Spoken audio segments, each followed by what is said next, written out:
En este video hablaremos algunas reflexiones acerca de la construcción de un acto de circo.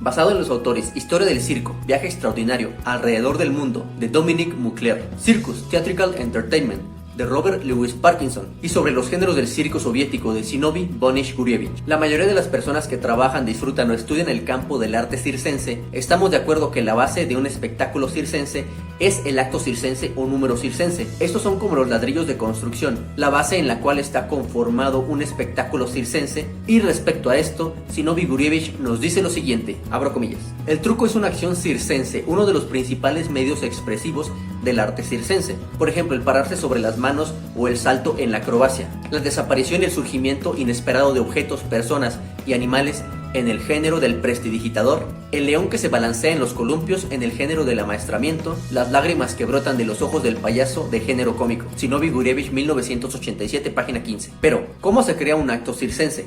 ¿Acaso hay alguna fórmula para esto? Algunos han intentado teorizar respecto a esto. Algunos incluso han escrito fórmulas o pasos a seguir de acuerdo a sus experiencias en la creación de circo. Sin embargo, respecto a este tema, podemos echar mano de la experiencia de una de las tradiciones más reconocidas de circo a nivel mundial. Abro comillas. Muy importante para el número es la composición precisa, gracias a la cual distintos fragmentos confluyendo en un todo único forman una obra terminada con su dramaturgia. La composición del número la dicta la conveniencia artística, de la misma forma que los constructores y arquitectos de la antigua Rusia, al erigir templos de troncos, se reservaron el derecho de apuntar hacia el que dirían la medida y la belleza. Los creadores del número circense también subordinan su obra a este principio sabio de la medida y la belleza, la regla de oro de cualquier arte. Zinovy Gurevich, 1987, página 15 y 16. Sin embargo, no hay que perder de vista el papel principal dentro del proceso de creación de un acto circense.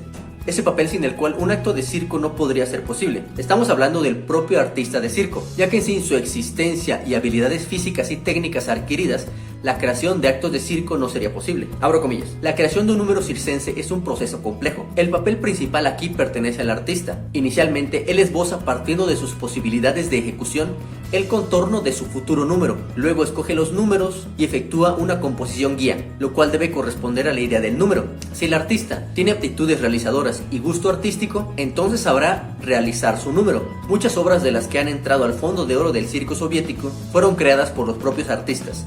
Zinovy Gurevich, 1987, página 16. También es importante determinar a qué disciplina va a pertenecer el acto, y esto se determina gracias al contenido de dicho acto, es decir, qué es lo que se hace en el acto. Gurevich, en su libro sobre los géneros del circo soviético, nos da los conocimientos básicos para determinar la pertenencia a lo que los soviéticos llaman géneros del circo. Y respecto a determinar a qué género circense pertenece cada número, el autor nos dice lo siguiente, abro comillas: un indicio más en la determinación de la pertenencia del número a un género es la actuación específica. En la gimnasia se trata del cumplimiento de los ejercicios en los equipos, o en las manos del compañero que se encuentra en el equipo, y los vuelos de equipo a equipo, por ejemplo de trapecio a trapecio, o del equipo a las manos del capturador. El equilibrismo es la conservación del equilibrio. En el atletismo, el levantamiento, el empuje y el lanzamiento de objetos pesados. En el amaestramiento, la demostración de los animales obedeciendo a la voluntad del hombre. En la magia, la demostración de la destreza de las manos del ejecutante, las transformaciones y traslados